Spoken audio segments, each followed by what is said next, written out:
What is up, everybody? Welcome back to episode 80 of the Big Five Pod. And I got two esteemed gentlemen here with me. Of course, you know Jay Kopsick, and Cope will get to you in a second. But Jeff Neiburg of the Philadelphia Inquirer joining us today. Jeff, how we doing? I'm doing wonderful. It is March. It is exciting. We've got a lot of hoops already going on in Brooklyn and beyond. As Jake was there earlier, it's a great time of year. It is a great time of year. Some would even say the best time of year. And I know the one to my right on my screen right here, Jay Kopstick. Cope, you've been at some of these games. You've been all over the place. How are you doing? I'm fantastic. This is the best time of the year. This is the first time I met like conference tournaments like this and being able to cover them and be there all day. So I'm having a ton of fun. Pretty draining. I was at Barclays Center for like 10 hours today, but for all you college basketball sickos out there, Fordham Davidson tips off at 11:30. I was there in press row with my coffee, goes to overtime, pushes the LaSalle game back. They played a close game, and then St. Louis, Rhode Island was even so. Three good games today, even in the pillow fight, as they call it in the A10. So best time of year. Always delivers, even in the conference tournaments. And hey, I mean, even the A10 was churning out some good games today. Oh yeah. Oh yeah. And listen, this is what we live for. This is March. You only get this for at least for this conference tournament stretch. You get it for 2 weeks in total out of the entire year. So it might be long days for all of us, mainly you guys, but we love it. We love it. And we're gonna bring you guys everything there is to know about the big five teams in these conference tournaments. So why don't we get started with unfortunately the team that is no longer in their conference tournament, and that would be the Drexel Dragons, falling to Stony Brook on Sunday in the CAA quarterfinals. Jeff, I mean, we were texting about this one, and we are saying it would be kind of a surprise if Drexel fell to this one. That's a Stony Brook team that they definitely had their way with in the regular season. Not so much in this one, a double overtime loss for Drexel. Point blank here, what happened? Yeah, it's kind of hard to explain, right? I mean, the easiest answer is Amari Williams got hurt in the second half, and Drexel couldn't protect the rim anymore. And when you lose the three-time Defensive Player of the Year in the second half of the biggest game of the year, the game just flat out changed. Even when he kind of came in down the stretch sporadically, both at the end of regulation, then in the second overtime. It's just basketball. Like if you don't have your rim protector deterring people from getting to their spots in the lane, it's just a totally different game. And outside of Luke House, who drained 7 3-pointers, a career high, scored a career high 28 points, they really just struggled to find secondary offense. Justin Moore was not very great. Oak Rose missed a couple foul shots. They're just a couple things that normally go well for Drexel didn't go well. Unfortunately, that means that's the only result that matters when you win 20 games and go 13-5 in the conference and win a Big Five game over Villanova in your first year. Like it's just, I know you asked me what happened that game, but it's just like it's March and crazy crap happens, and it was weird. Like they go up 12 points with 7.5 minutes left, and you're thinking, oh, it's over. Like we talked earlier in the week, like. I might not be available to do this on Tuesday night because I really expected them to be in the final. They had a roster and a team that just built to play a 3-day tournament like this. Or when they had to bye to the quarterfinals, they only had 3 days. But they just had a team that you thought was built to win. And it's March, and basketball happened, and that's that. Yeah, it is March, and these things do happen. I mean, there's every year it happens, but there's plenty of conference tournaments where you see these upsets, and even I've seen the NCAA tournament as well. But at a more of a larger scale, Cope, like I know we talked a lot this year about Drexel potentially being the one team from the Big Five, if we had to choose, that could make the tournament because they were favored at the beginning of the year to be among the best teams in the CAA, if not the best team in the CAA. And this is kind of obviously disappointing, but as a whole, from this year, their first year in the Big Five, what would you make of this year for the Drexel Dragons? So, I mean, unfortunately, it will probably go down as a disappointment, obviously, with the end result and them losing so early in their conference tournament. But, it was a 20-win season for them. It was one of the best teams they ever had in the history of the school. I believe it was an undefeated CAA season at home. So, like, there's a lot to be proud of here. It's just unfortunate that, like, you can have a good regular season like that and you can be all excited going into the conference tournament, but like those are the results that matter. And it's really going to put a dark cloud over over like their overarching year. But I mean, to go into the Big Five, like Jeff had mentioned, and beat Villanova, it's a huge win for them. They were never like too afraid of the moment. I know Zach Spiker had said that post game after, like they were ready and like they were more than willing to and up for that challenge. So regular season wise, yes, like there's a whole lot to like here. Now, unfortunately, next year it's going to be a totally different team. Amari Williams probably won't be there with him putting his name in the transfer portal. But going back to this year, like there's a lot to be proud of. But like these upsets happen, and they can completely change the course of how you thought your year would go. Eastern Washington, they finished first in the Big Sky regular season. They lost at 10-23. Sacramento State, it was the last place team in the conference. Like these upsets can happen, and it's like, yeah, you might have gotten the number 1 or the number 2 seed, but like unfortunately, when in a results-based business, when it's time to put up results and you don't late in the season, it just kind of takes away from how good you were for a majority of the stretch. So in summation, lots of like here, but in March is what counts. You're based on what happens in March. And unfortunately for them, injuries or not, they just didn't get it done, no matter how good they were, November up until then. Yeah. Listen, unfortunately, like you said, they did have a great year in November up until this point. I mean, Maury Williams was just named 3-time Defensive Player of the Year in the CAA. It's an incredible accomplishment. They had a good roster, but unfortunately, like you said, you gotta pay the rent when the rent's due in March, and they unfortunately did not. So definitely disappointing end for the Dragons, but it'll be interesting to see what Zach Spiker does for next year to retool and get this team back here. All right, well, that's the one team that is out from the conference tournaments now. Now let's get some teams that are in the conference tournament. We'll start with LaSalle, who played on the day of this recording on Tuesday. This is Tuesday night. They played Tuesday afternoon. A very, very close win against George Washington. Cope, we'll go back to you. You were there for this one. Really, really exciting one down the stretch here. How were they able to pull it out against a team that gave them all they could handle? So, I mean, it was a really good scoring second half. That's really what let them back into this game, was they shot a lot better in the second half, but they did some little things here. Only 4 turnovers to the 10 that GW had. They beat them. They got out-rebounded in totality, but they won on the offensive glass. And when their shots were falling, Kyle, they were 25% from both the field and the three-point line in the first half. I mean, I know LaSalle's had some rough shooting games. I would probably say that's the worst they've had combined for both. And to have it here, is the worst time to be able to have that. But defensively, like, they still dug in. They only gave up 60 points, and GW, they didn't really shoot well in the first half either. But defensively, they did enough here. Offensive rebounds, cut down on turnovers, and like they got buckets when they needed it. Deshaun Shepard had some big buckets late. Jameer Brickus is always there when you need him, and he was able to keep them afloat here. And then LaSalle went to a zone for a couple minutes there in the second half, kind of stifled GW a little bit to get back into this game. But it wasn't pretty, Kyle. And this year with LaSalle, it really hasn't been pretty at times on offense for them. But Fran Dunphy said his post-game presser, he said, find a way is our mantra. Find a way. It wasn't pretty, but they had timely buckets. Jameer Brickus made some huge plays late. Obviously, they put the ball in his hands late. He 21 today, 9 of 16, was really, really good on both ends. But they found a way here, Kyle. They found a way. And my like overarching thing here, James Bishop, 5-18 from the field. To keep a guy like that, how prolific he is as a scorer, to keep him to that mark. And Khalil Brantley played all 40 minutes in this game. He was the guy that is on him, all of this game, but also their previous 2 meetings.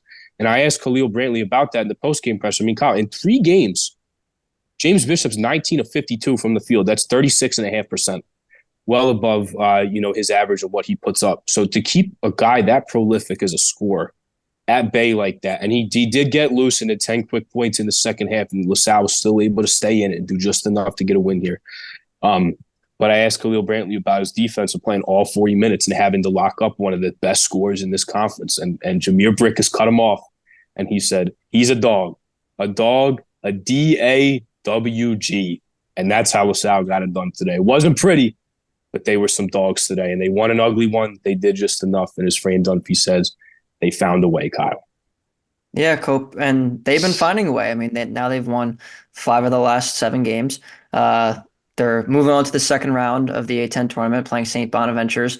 The day this comes out on Wednesday, 5 p.m. on USA Network. Jeff, this St. Bonaventure team, I think Cope and I both were talking about them a lot during this year, being a team that has the talent and coaching to potentially be like one of the top teams in the A10. Obviously, they're 7 seed in the A10 tournament, so didn't quite get it done, but still have shown flashes of being a really, really good basketball team this year. So LaSalle's going to have their hands full. How do you see this one going tomorrow at 5? Well, LaSalle beat them by 13 at home on February 21st in a Yeah. game that Khalil Brantley didn't play all that well in. So I would not want to be St. Bonaventure today, trying to plan for this game. Obviously, with Brantley and Brickus and Shepard's athleticism, and then the fact that it's Fran Dunphy there on the other side, it's not a comfortable position to be in. LaSalle's not going to get blown out. Fran Dunphy is absolutely not going to get blown out of the tournament game. They might be a small underdog tomorrow, but I expect a similar game to today, kind of a grinded out, dirty LaSalle basketball game, and uh, they'll have two of the most exciting guards on the court. I don't know a ton about the Bunnies, but I'll say that Brantley and Brickus are two guys you want in a game like this. So I expect like a pretty similar matchup to today, where it might not look pretty at times, but LaSalle's got a couple guys you want on your side down the stretch of a tournament game. Yeah. And we always talk about guard play in tournaments being one of the key things. And you know that they have that with Bricks and Brantley. Um, Speaking of another A10 team that has some pretty good guard play, let's go into the St. Joe's Hawks now. They're in the 8-9 game of this A10 tournament, taking on George Mason tomorrow or today when this comes out. It's definitely not been easy for Joe's down the stretch here. They've been playing a little bit better ball as of late, but it definitely hasn't been great, I would say. I think we can all agree on that. They haven't been the team that we thought they were going to be going into this year. And they are the early game too, tomorrow, 11:30 a.m. So Jeff, we'll go back to you with this one. St. Joe's obviously has the firepower of the offense. I think the one thing that needs to happen is, and we talk about it all year, they need to lock in defensively in order for them to have a chance in these games, especially if they do advance and they have to go play Richmond or whoever else after this. But we'll focus on this one right now first. Do you think defensive intensity is the main thing that the Hawks need to focus in on, or is there something else that they're going to need to get done to be able to move on to face Richmond? Yeah, I mean it has to be defense. It's the one thing that decides their games. Well, obviously, bad shooting nights could decide their games, and they're going to take a lot of threes, and they're going to play their game offensively. But uh, they have to get stops to win basketball games. You look at that a couple weeks ago. They got stops in that first half against VCU on the road. It looked like they were going to pull off a not like a stunning road win, just a good A10 road win, which good teams are supposed to do. They allowed 52 points in the second half. I mean, there's just the story of St. Joe's this year is, Billy might say, yeah, we've had some injuries. Crease has been in and out of the lineup, and Lynn Greer's been hurt, but not being able to get stops is why this team is 9-9. There's way too much offensive talent on this team to be 9-9. And the way they started their non-conference 10-3, beating Princeton at home, and just destroying Villanova from beyond the arc and taking Kentucky to overtime. But in that non-conference, they also lost to Commerce, Texas A&M Commerce, on a night where they had a bad shooting night. But it has to be defensive intensity if they're gonna get by. They have to stop Keyshawn Hall, who's really damn good for George Mason. They did a decent job doing that in the regular season. They played to a 75-73 St. Joe's win. I don't know that they stopped Hall that much at all. He scored 19 points on 8 for 20 shooting, but yeah, it has to be the defense. You know what you're going to get out of the guards and the scoring. There's just enough firepower there where defense just has to be their calling card to get through a tournament, because they've got a roster that you'd like to have in this type of tournament environment. You just have a couple hot shooting nights, and with these really talented guards, and if Crease kind of just gets it going, and Cameron Brown's a stabilizer, you would like to have St. Joe's to have a roster, but you really need to see more out of them defensively, and it'll start tomorrow. If they show good signs defensively tomorrow, yeah, I might go into that Thursday morning Richmond game thinking, anything could happen. Richmond isn't like they're good, but they're not great. Like St. Joe's had chances to win that game on the road a couple weeks ago, or last week. It's it's a wide open tournament, and I like St. Joe's roster. I'm probably biased because I just watch them a lot and don't watch a ton of other A10 teams. But we'll see how they play defense tomorrow, because if they don't play good defense tomorrow, they lose.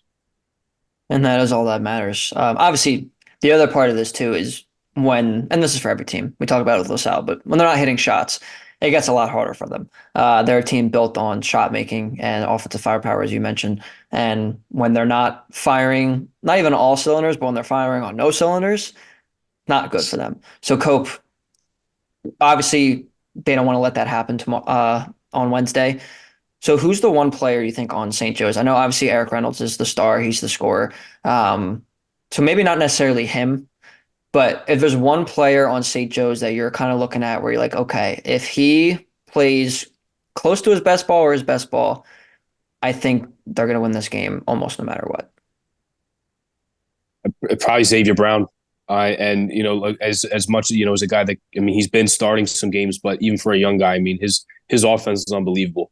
And if we're talking about like they need to potentially win a shootout, there's times, Kyle, where he is their second best scorer, and he's their second best offensive player behind Eric Reynolds. I mean, he's really incredible. Obviously, just won Rookie of the Year in the Atlantic 10, but how poised and how calm he is on offense, and getting to the bucket and finishing and being able to shoot from the outside. Like he's going to be huge for them in this tournament, because you look at their bench, and there's not really much scoring there outside of him. And then when he's in the starting lineup, there's really not that much scoring there. So he's, as young as the guy he is, he's taking on such a huge role. He's shown he can handle it. He's been unbelievable pretty much from the get-go here. And they're gonna need him to score, because as much as if they do lock in defensively, they'll win some games, but they still gotta make shots, and I think that's like kind of their path, unfortunately, to making a deep run here. Like, as much as yes, they need to play defense, which is 100% correct, and is easily the thing they need to do, but they're also capable of winning a pretty high scoring game if need be. So his offense is going to be crucial to them. And his playmaking as well. But they're really going to need Xavier Brown to come through, because if there's a night where Cameron Brown's off from three, they're really going to need X Brown to come through. And I think he could tomorrow. Like they're in an interesting spot, because I do think it's a winnable game tomorrow, and then a winnable game against Richmond. So it'd be interesting to see what happens with them. But if they want to make a deep run here, and especially if they want to win tomorrow and not get sent home, X Brown's going to have to continue what he's been doing in his rookie season. 100%. And first of all, congratulations to him on winning A10 Rookie of the Year. Definitely an incredible accomplishment, and he's shown throughout this year just how good he can be. So we're very happy he stayed home in the city of Philadelphia, because I'm sure there's some places he could have gone, but he stayed home. So shout out to X for that. But we're going to move on now to probably the biggest team that we've got, and the team that is closest to making the NCAA tournament, and that would be the Villanova Wildcats. Listen, the end of last week didn't go so well. Close loss to Seton Hall, and then a close loss to Creighton, and where they were down, I think it was as many as 24 in this one, or in that one, and then tied the game, and unfortunately lost. Not a buzzer beater, but as close as you can get to a buzzer beater without it being a buzzer beater. So now it seems like they're on the outside looking in. Obviously, they have this matchup against DePaul. If they don't win, they don't deserve to be in the tournament anyway, so it doesn't matter. So not that I want to assume anything, but for the sake of argument, let's assume that they beat DePaul in this one, and they move on, and they have to face, is it Creighton? I think it's Creighton. Marquette. Marquette. Thank you. They have to face Marquette.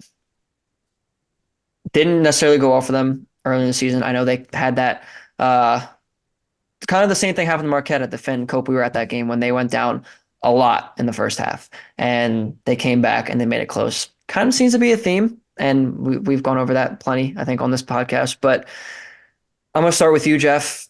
If they win this DePaul game and they move on to Marquette, and this is the game that decides if they're getting into the NCAA tournament or not, are they in your NCAA tournament? Meaning, are they going to win this game? Does Tyler Kolek play? Yes or no? I'm going to say no. Okay, then yes, they win because they have to. Okay. Um, and I mean, you guys were at that game. I was at that game, the 85-80 game where Neptune got booed before the game. And then Marquette goes bonkers in the first half. Nova comes back. And who was the difference maker was Tyler Kolek. Villanova had no defensive answer for him. Now they've played a lot better defense since then. But Marquette is a type of team that just, no matter how good defense you play, there's just so much offensive talent and so much great action that they just score. So if he doesn't play, I think they win. Now, I don't necessarily agree that that's enough to get them in the tournament. I think they're in a really precarious spot now with what the makeup of the bubble looks like, and there's a couple other teams who aren't going to be expected to be, who expected. You can't expect anything in March. Anything can happen, but you really want to feel comfortable. Winning Thursday is not. You won't feel comfortable. You'll go to Selection Sunday, biting your nails. Getting to Saturday, you're safe. You beat Marquette, you beat Creighton the next night, and get to Saturday. That's the path, really. But I think if Kolek doesn't play, I think Villanova wins. If Kolek does play, I think that's it, and there'll be a 1 or 2 seed in the NIT, and your takeaways from what that means will be what that means. That's not the topic of discussion right now, but I think they win if Kolek doesn't play. I just think there's enough. Justin Moore's looked a lot better in the last couple of weeks. Eric Dixon and him, it's kind of the last ride together. I just think you can talk about the psychology of what's in your brain when you're in games like this, right? Like it kind of worked both ways in that Creighton game. Creighton came out with a team that had absolutely nothing to lose. They're in the tournament. They're playing for just that 2-3 seed line, really. And they just played like free-flowing, beautiful hoops. Don't have miss shots. They get on transition. They kick the ball ahead. They knock down 40 billion wide open threes. And in this, the Villanova's comeback was like a desperate team playing against a team that had nothing to play for. I'm not saying Creighton gave up by any stretch. Greg McDermott teams play good basketball, but there's some of that at play here too. Marquette really has no incentive to play Kolek. That's part of this too. So it'll be interesting to see what happens. So I mean, I just think in like a must-win desperation spot, that's a game Villanova just wins, I think. Yeah, and that's kind of why I'm assuming in this situation that Kolek's not going to play, because there's no reason for him to. Conference tournaments, unless you're a team like Villanova or a low mid-major team that needs to win their tournament to get in, it doesn't matter to them, except for maybe moving up a seed line. I think Marquette's probably going to be in that 3 line regardless. Sure, if they beat Creighton and UConn, they would probably move up to the 2 line. Same thing with Creighton. They're probably going to be on the 3. If they win the Big East tournament, they'll probably move up to the 2. But if you're Shaka Smart or if you're Greg McDermott for Creighton, like I don't think that difference is enough to play your best player, who's been banged up in Kolek in this particular instance. I mean, you're seeing the same thing with Kansas right now with Dickinson. He's not playing this tournament. I think McCullough too. So like it's the same situation. So that's why I'm saying it's not like it's like a shoulder injury. It's like an oblique. Yeah. Like it's a movement injury. Like you need it to heal. It's just silly. Yeah. Yeah. So like he doesn't need to play. So that does open the door for Villanova crack. Cope, going back to that same line of, if they beat DePaul and then they beat Marquette, could they be in? 1, what do you think about that? And 2, do you think Kolek not playing in that game would potentially affect them if they did end up losing their next game to Seton Hall or Creighton or whoever? So I'll get to your first question first. I don't believe they're in even with the Marquette win. I think they need to at least get 2, and almost. I mean, the thing is, I can't say they need 4 because if they get 4, they're in. But it's really at that point where I think they have to get to Friday or Saturday. They can't just, or excuse me, like they would have to win Friday. I think Jeff's right. Like I do think you need to pretty much get to Saturday here to be in. 1 win's not going to cut it. 1 win is not going to cut it for them. I mean, at least if you want to leave no doubt, you need to get to Saturday at least, and then have a free roll with a tournament bid on the line. There's just, you don't know what could happen. Is there going to be, if you're the Atlantic 10, is there going to be a bid stealer? If it's going to be, because that's projected to be a 1 bid league. If it's Dayton and somebody else wins, okay, well that bubble shrinks a little bit. UNLV's hot in Mountain West. The Mountain West could send 7 teams to the tournament. Now there's potential. You also have to be mindful of bid stealers as well, and that bubble's starting to shrink. So I think they have to get to the title game, to be quite honest with you, if they want to feel good about being in. I don't think the Marquette win is going to do it. And then speaking on that Marquette win, if they were to get it, if they were to win that game, that's not going to affect it. I don't believe that will have affected anything. This is still a very good team that without Kolek and without Iguodaro, like actually put up a fight for most of that Creighton game. And besides, when they look at that net ranking, there's not going to be an asterisk there that says that those guys didn't play. It's still going to count as a win against a really, really good opponent. So, they have to get to Saturday, but injuries are not like a thing that's really. I mean, I think if you have an injury to your team, maybe the committee looks at it different. I don't know. It's just being on speculation, but Kolek not playing in this game is not going to affect anything. That's still a very, very critical win that is not going to get lessened in any way with his absence if it happens. Yeah, and I'll go on record here and say you might mention the bid stealers. Dayton ain't winning the A10 tournament. Someone else is stealing. Someone's stealing a bid in that league. No, that's a hot take. Do you have a team in mind that could be the one? I know obviously Richmond's the 1 seed, but besides them, no. I mean, any one of like 6 teams could win that tournament. Yeah. St. Joe's could win that tournament. They're not going to. Like maybe they will. I don't know. St. Joe's, they could win the tournament. Like it's like they played Dayton well enough for 24 minutes of their regular season matchup. Anything could happen. I just like when you get in these 1 bid leagues where there's like there's an at-large team. That team doesn't win. Just throw it out. VCU will win that tournament. Richmond will win that tournament. St. Joe, Loyola will win that tournament. A non-Dayton team's win that tournament. I mean, you kind of just saw it. It's not the exact same apples to oranges comparison, but you kind of just saw it in Arch Madness when Drake beat Indiana State. I mean, Indiana State they're still on the bubble. They still could get in. I think right now they're the last 4 in, according to some people. Cope, you're shaking your head no. I'm going to get to you in a second. But like if Drake won, I don't like Drake wouldn't have made it. So I guess you could consider that a bid stealer. Cope, I don't know if you agree with that, but what's your take on Arch Madness real quick before we get into something I know we want to talk about, but what's your take on Arch Madness there? So first of all, Arch Madness is electric. It's one of the best conference tournaments every year. And there's always great games, really good championship game that, Drake was leading the whole time. Indiana State comes back, but I don't see Indiana State being an at-large or a last 4 in team. Now I see what the arguments people have on Twitter. I refuse to call it the other name. Like they played good opponents. They played at Michigan State. They played at Alabama, and for the most part, like they did run through the Missouri Valley. But it's just what the reality is with these mid-major leagues, Kyle. You don't really see you have to go to St. Louis for Arch Madness, and you have to win. So. Like people can make that argument with Indiana State. I mean, that's the team that's going to be hurt more than anything with the bid stealer is a team like that. Yeah.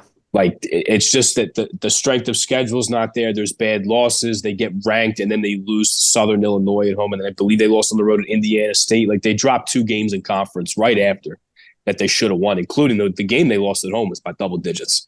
So I know that, you want to see Kareem Abdul-Jabbar in the big dance. I think it'd be great for everybody.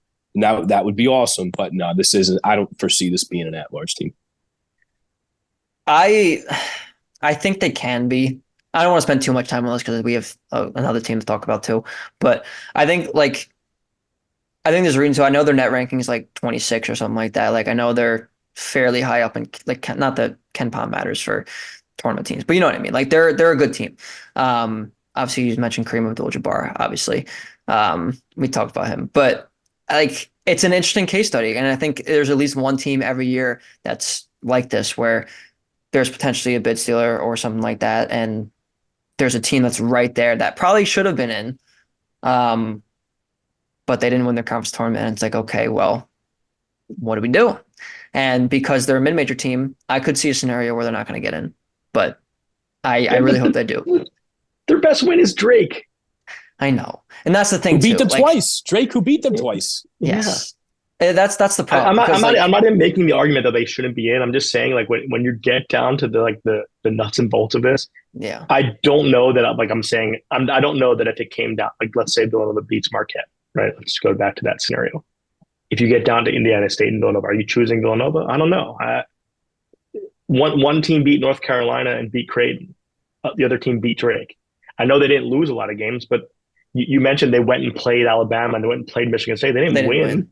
win. Yeah. What is? I know you have to schedule the games in order to try to win them, but like, what did I, win your tournament? I don't know. I mean, they're it's a good a point. good basketball team. Like Josh Church is a great basketball coach. He's got a great story. They run really fun offense. Just like don't know that like that makes them a tournament team. Yeah, I think I agree with you. It's just it sucks because like I think they're a good team. I do think they're a good team, and they were ranked at one point, not that long ago. To be honest, it was like 3 weeks ago, I think. But it'll Yeah, be but very like very interesting. as an AP voter, I will say that like I mean I didn't rank them, but it's like we latched on to like these Cinderella stories, for lack of a better term. Like I had people in my DMs and my email like wondering why I wasn't ranking South Florida, like running through the American as some like tough challenge. And of course Yeah. they lost this week, so I was happy to get some people out of my mentions. But I think ranking is not anything. It doesn't mean anything because a couple people decided that we needed to have a couple more mid majors in the AP poll. That's all. No, that's fair. That's fair. And yeah, I never really thought South Florida was all that great. We've talked about them obviously with Temple. I mean, Cope, we saw them play Temple. I mean, they almost lost that game to Temple. So it was, but yeah, it's a whole thing, and we see it every year. And if Nova wants to make it interesting, they're going to have to at least beat Marquette, if not even further than that. So hopefully they can figure that out. But if not, maybe they should put Indiana State in. I don't know. All right, here we go to the last team, and I know Cope, we even want to talk about this. Unfortunately, we're not going to be only talking about conference tournaments with this team, and that would be the Temple Owls, our Temple Owls, Cope. My Temple Owls too. Your Temple Owls as well. I was about to say yes. I'm pretty sure. Yeah, I didn't want to like, get it wrong that you went to Temple when you didn't, but yes, I remember you went to Temple. Guys, I mean, what is going on? So for those of you who don't know, it came out. I forget exactly what day it was, but late last week, I believe it was Wednesday night, that after Temple played UAB, where they lost 172, that game on the betting markets was flagged for suspicious activity. For those of you who are unfamiliar with what that might mean and what that might look like, that line opened up at UAB minus 1.5, meaning they needed to win by 2 points for them to win that bet. And at about 1:30 p.m., about 6 hours before the game or so, a lot of money came in on UAB and it pushed it all the way up to 8 at one point, and then it settled back down at 7 right around game time. And you don't see that this time of year in college basketball. It's that number to move without any type of injury news or anything like that is very, very weird. And obviously it caused the flag for this from there was a watchdog, like U.S. Integrity betting service that watches for these things for safeguarding and whatnot. And they flagged this. But the interesting point was that they not only flagged this game, I believe they flagged several games from Temple this year. So it seems like it has been an ongoing issue within the Temple basketball community. And the potential allegations, you can't say anything for sure, of course, because there hasn't been anything come out. But the potential allegations is that there might be some type of point shaving involved within the program with some players. So obviously, I have to get your guys' takes on this because this is a really, really big deal. Would be a big deal for any program. I think we would talk about this regardless. But the fact that it's happening not only in the Big Five, but the school that we all graduated from, is very, very disappointing and concerning. And we got to talk about it. So Jeff, I'm going to start with you. I don't know if you know anything that maybe we don't know or anything like that, but what is your take on the craziness unfolding right before the conference tournament for Temple? Yeah, certainly not a good timing for it. I don't know a ton more than what's been reported. There's some things I've heard that I wouldn't feel comfortable saying on air or writing in Of course. print. So I'm not gonna say something that we can't prove to be fact. If it's bad, it's bad, right? Like if it's what what is possible happened, it would be one of the bigger stories in Philadelphia sports in a long time. We just don't know what we don't know yet. Like, right, like U.S. integrity flagged because suspicious activity. This is not a terribly uncommon occurrence. It happened in a UNLV New Mexico football game in November. That story went something like the average number of money bet, the average number of dollars, number of money. That sounded stupid. The average number of dollars wagered on a typical Mountain West football game, according to the Las Vegas Review Journal, was like $7 to $9 million in that range in handle for a Mountain West game. That UNLV New Mexico game saw like $15 million wagered on it.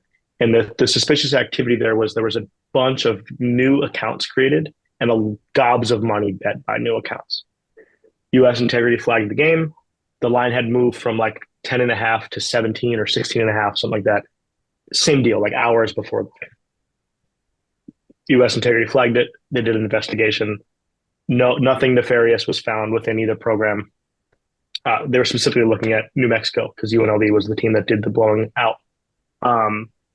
And nothing happened, right? Like maybe there was something nefarious that happened, but it wasn't involved with the team.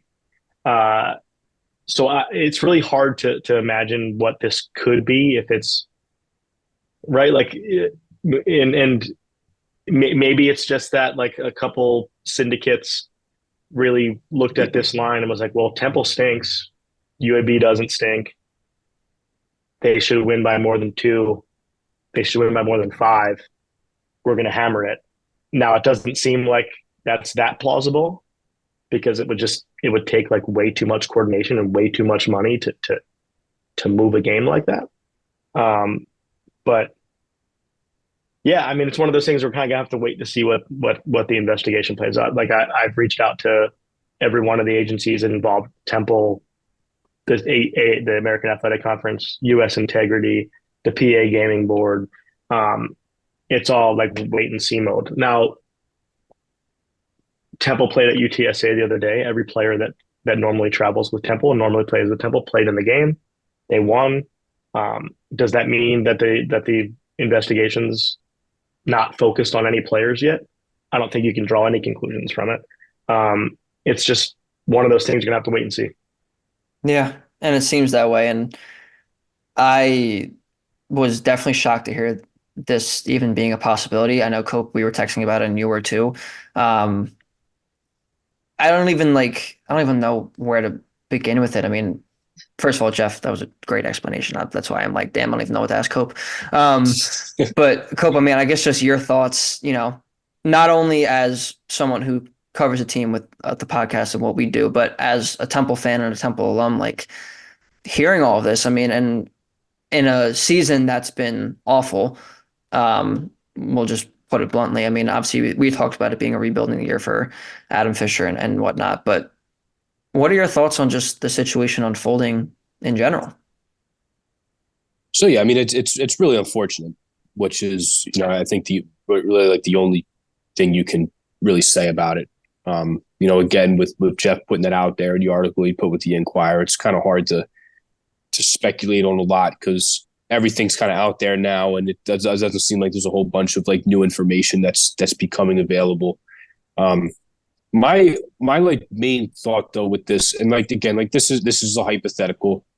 If what we're hearing like is true, like obviously this is a huge story, as Jeff said, not only in Philly sports, but in American sports in general. This is going to be a huge story because this is kind of like the first time where, at least to my knowledge, that you've had like a team be investigated and potentially found guilty of doing this in the middle of a season. I know last year there was a couple Iowa State athletes and Iowa athletes that this happened to. Potential like loss of eligibility was one of the punishments. But my worry, my biggest concern is that if it's found that this is true, the penalties are going to be very, very hard. NCAA is an example out of Temple. If this isn't okay, and it's not going to be allowed.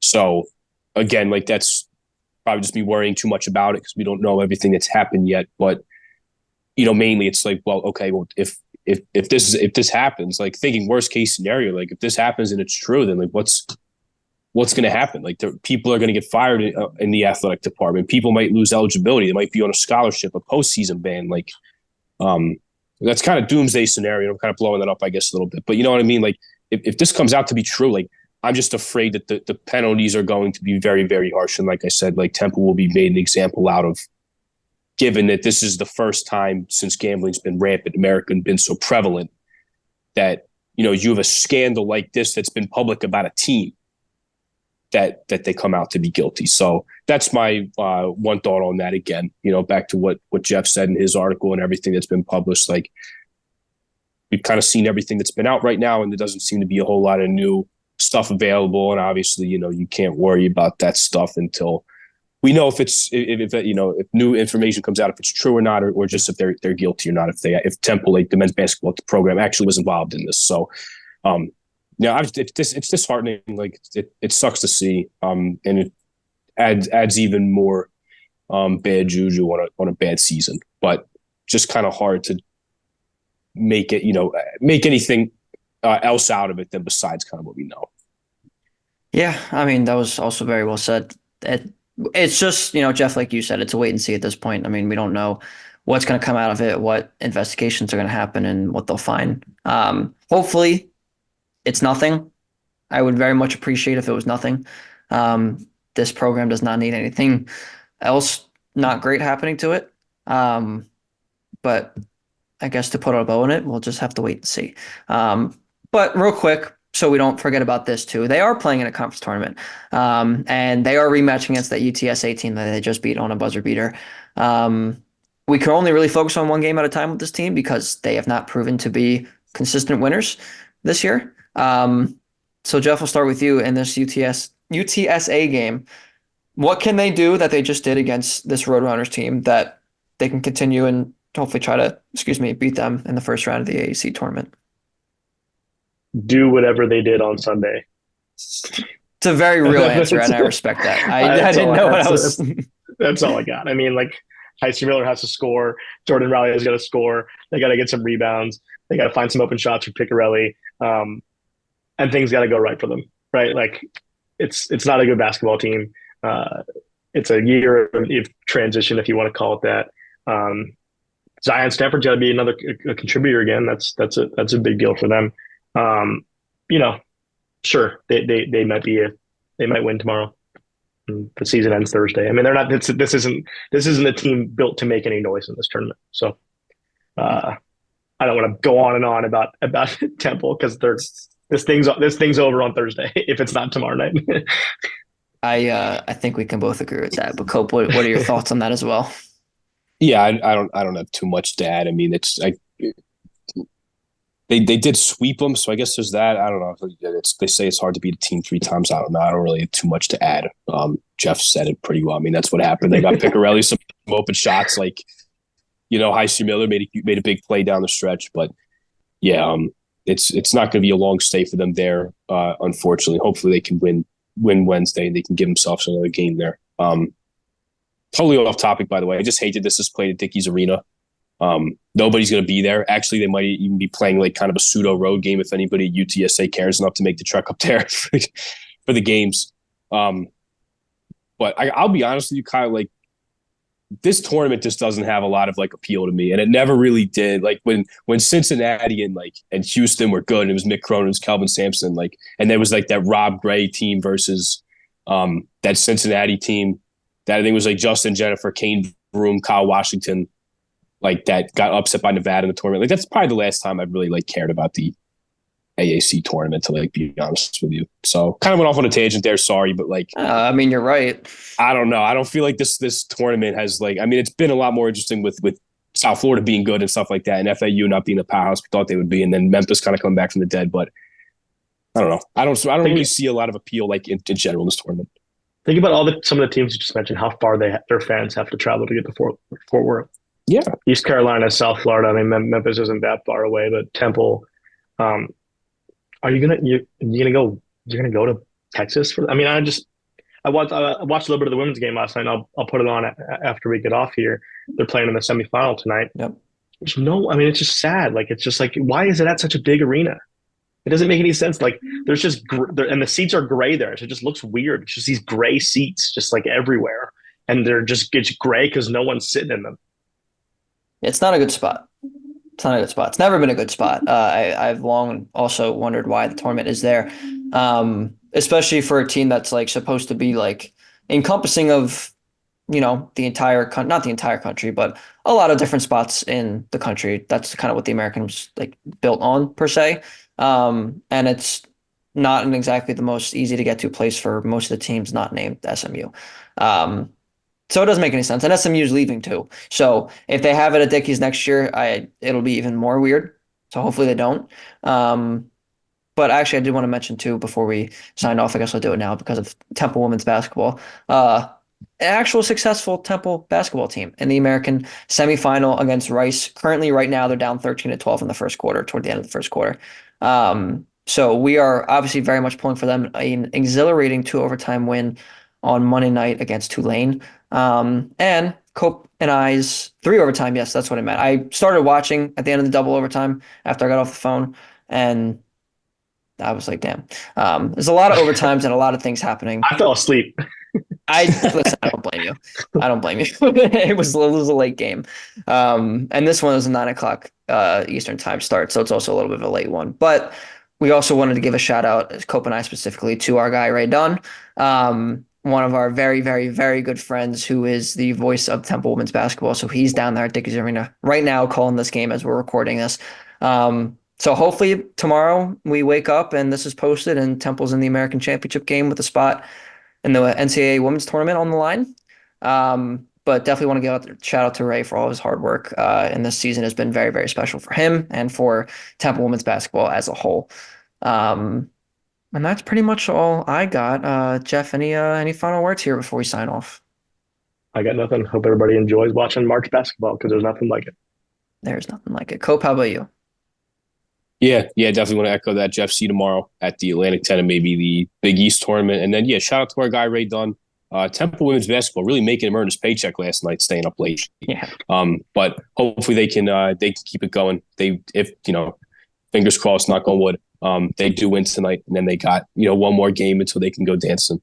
But yeah, best time of the year for hoops, and just ready to take it all in this week, Kyle. Oh yeah, I am way too excited, and I have been for quite some time, and I know we all have been. So we're ready. Listen, brackets will be in our hands on Sunday night. I know we're all excited for that. So yeah, Jeff, thank you so, so much for coming on. We very, very much appreciate it. And if you guys want to check out his stuff, make sure you go to Philadelphia Inquirer, check out Jeff Neiburg stuff. Very, very, very informative stuff from you. So very much appreciate it. Appreciate your coverage of the Big Five, obviously. Excited to keep reading and keep following and keep being you. And thank you so much for coming on. And Cope, obviously, we've got our big thing next Wednesday. Obviously, no episode next week because we have our live show next Wednesday night, Brackets Eve, coming to you live on YouTube, 7:30 to 9 p.m. Still cannot 100% confirm the guests yet, but keep in mind for those announcements as well, because there's definitely something coming for there. And yeah, that's pretty much all I got too. So until then, we will see you guys on Brackets Eve.